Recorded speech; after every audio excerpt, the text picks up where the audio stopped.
নমস্কার বন্ধুরা, সুপর্ণাস কিচেনের আরেকটি নতুন ভিডিওতে আপনাদের অনেক অনেক স্বাগত।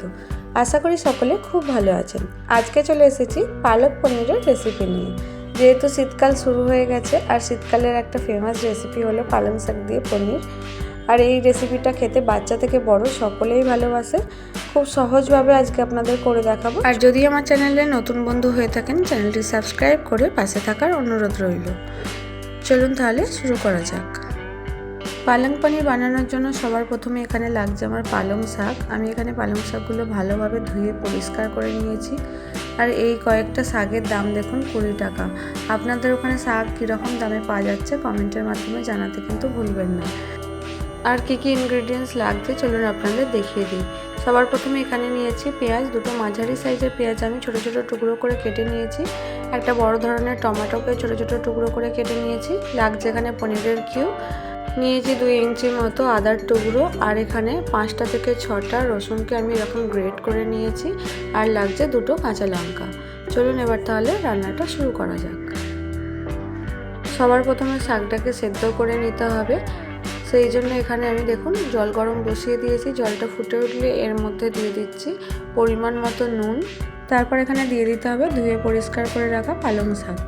এবার একটা ঢাকনা দিয়ে সেদ্ধ করে নিতে হবে 3 থেকে 4 মিনিটের জন্য।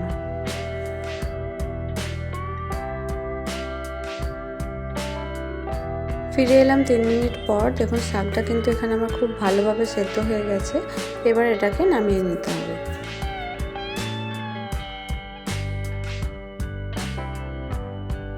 এখানে দেখুন শাকটার কালার যাতে রান্নার পরেও খুব ভালো থাকে তার জন্য আমি এখানে জলের মধ্যে কয়েকটা আইস কিউব দিয়ে দিয়েছি। এবার এখানে শাকটাকে দিয়ে একটু ঠান্ডা করে তারপর এটার একটা পেস্ট বানিয়ে নেব। এই স্টেপটা চাইলে আপনারা সম্পূর্ণ স্কিপ করতে পারেন, কারণ এটা শুধুমাত্র কালারের জন্যই আমি এইটা করেছি। আপনারা কিন্তু না করলেও ডাইরেক্ট পেস্ট করে নিলেও চলবে। সেক্ষেত্রে শাকটাকে একটু ঠান্ডা করে নেবেন, তারপরে পেস্ট করে নিতে হবে। শাকটা এখানে দেখুন আমার ঠান্ডা হয়ে গেছে। এবার এটা পেস্ট করে নেওয়ার পালা। আমি একটা মিক্সিং জারের মধ্যে শাকটা দিয়ে দিলাম। তারপরে দিয়ে দিচ্ছি কাঁচা লঙ্কা 2টো, আর দিয়ে দিতে হবে আদার টুকরো। আর এখানে আমি 4-5টার মতো আইস কিউব দিয়েছি ওই কালারের জন্য, যাতে কালারটা না চেঞ্জ হয়। আপনারা চাইলে দিতেও পারেন, নাহলে সম্পূর্ণ স্কিপ করতে পারেন। এবারে এগুলোর একটা পেস্ট বানিয়ে নিতে হবে। চলুন তাহলে পেস্টটা বানিয়ে নিয়ে ফিরে আসছি। পেস্টটা আমার রেডি হয়ে গেছে। এবার এখানে আমি একটা কড়াই গরম বসিয়ে দিয়েছি। তার মধ্যে দিয়ে দিচ্ছি অল্প পরিমাণে সাদা তেল। যেহেতু আমি এখানে বাটারটা ব্যবহার করছি সেই জন্য তেলটা আমি একটু কম দিয়েছি। আপনারা যদি শুধু তেল দিয়ে করেন সেক্ষেত্রে তেলটা আরেকটু বেশি দিয়ে দিতে হবে। গ্যাসের ফ্লেমটা স্লো রেখে এখানে আমি বাটারটাকে একটু গলিয়ে নিলাম। এরপরে ফোড়নের জন্য এখানে আমি দিয়ে দিয়েছিলাম সাদা জিরে। তারপরে এখানে দিয়ে দিতে হবে গ্রেট করে রাখা রসুনের কুচি। রসুনটাকেও 1 মিনিট মতো স্লো হিটে আমি এরকম নাড়াচাড়া করে নিয়েছি। তারপরে এখানে দিয়ে দিতে হবে পেঁয়াজ কুচি। পেঁয়াজটা দিয়েও খুব ভালোভাবে ভেজে নিতে হবে।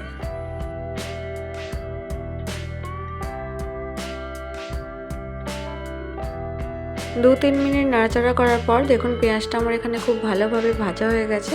তারপরে আমি এখানে দিয়ে দিচ্ছি টমেটো কুচি। টমেটোটা দিয়ে এর মধ্যে আমি অল্প পরিমাণে নুন দিয়ে দিচ্ছি, তার যাতে টমেটোটা খুব তাড়াতাড়ি গলে যায়। নুন দিয়ে একটু নাড়াচাড়া করে ঢেকে দেবো 2 মিনিটের জন্য। গ্যাসের ফ্লেমটা অবশ্যই স্লো টু মিডিয়াম হিটে রাখবেন, নাহলে কিন্তু টমেটোটা পুড়ে যেতে পারে। ফিরে আসছি 2 মিনিট বাদে। দেখুন 2 মিনিট পর ঢাকনাটা খুলে আবারও একটু নাড়াচাড়া করে দেবো, যাতে তলায় লেগে না যায়। নাড়াচাড়া করে আবারও ঢেকে দিচ্ছি 2 মিনিটের জন্য। এতে করে কি হবে, টমেটো আর পেঁয়াজটা খুব গলে গেলে, যেহেতু আমরা পালং শাকের পেস্ট বানিয়েছি, সেখানে তরকারিটা খেতে খুব ভালো লাগবে। আর আপনারা চাইলে কিন্তু এখানে পেঁয়াজ আর টমেটোটা পেস্ট করেও দিতে পারেন। পেঁয়াজ আর টমেটোটা এখানে খুব ভালোভাবে আমার ভাজা হয়ে গেছে। এবার এর মধ্যে কয়েকটি মশলা অ্যাড করতে হবে। সবার প্রথমেই আমি এখানে দিয়ে দিচ্ছি 1/2 চামচের থেকে একটু কম পরিমাণে হলুদ গুঁড়ো, 1/2 চামচ পরিমাণে ঝাল লঙ্কার গুঁড়ো, 1/2 চামচ জিরে গুঁড়ো আর 1/2 চামচ ধনে গুঁড়ো। এবার সবকটা উপকরণকে ভালোভাবে নাড়াচাড়া করে নিতে হবে। আবারও স্লো হিটে 1 মিনিট মতো এইভাবে একটু ভেজে নেওয়ার পর এখানে আমি অল্প পরিমাণে জল অ্যাড করছি। জলটা দিয়ে মশলাটাকে খুব ভালোভাবে কষিয়ে নিতে হবে। 2 মিনিট মশলাটাকে খুব ভালোভাবে নাড়াচাড়া করে কষিয়ে নেওয়ার পর এখানে আমি দিয়ে দিচ্ছি পালং শাকের পেস্ট। পালং শাকটা দিয়ে মশলার সঙ্গে ভালোভাবে কষিয়ে নিতে হবে 2 থেকে 3 মিনিট মতো। 2-3 মিনিট নাড়াচাড়া করার পর এখানে কিউব করে রাখা পনিরগুলো আমি দিয়ে দিচ্ছি। পনিরগুলো দিয়ে আবারও 1 থেকে 2 মিনিট মতো একটু নাড়াচাড়া করে নিতে হবে। মিক্সিং জারটা ধুয়ে এর মধ্যে আমি সামান্য পরিমাণে জল দিয়ে দিচ্ছি, বেশি জল দেওয়ার প্রয়োজন নেই যেহেতু গ্রেভি হবে। এইভাবে এবার ঢাকনা দিয়ে ঢেকে দেবো 5 থেকে 7 মিনিটের জন্য। গ্যাসের ফ্লেমটা অবশ্যই স্লো হিটে রাখবেন। দেখুন ফিরে এলাম 5 মিনিট পর। পালং পনির কিন্তু আমাদের একদম রেডি। এবার নামানোর আগে এখানে আমি 2 চামচ মতো ফ্রেশ ক্রিম দিয়ে দিচ্ছি। এটা সম্পূর্ণ অপশনাল, আপনারা কিন্তু চাইলে দিতেও পারেন, আবার না হলে স্কিপ করতে পারেন। আর দিয়ে দিচ্ছি খুব সামান্য পরিমাণে কসুরি মেথি।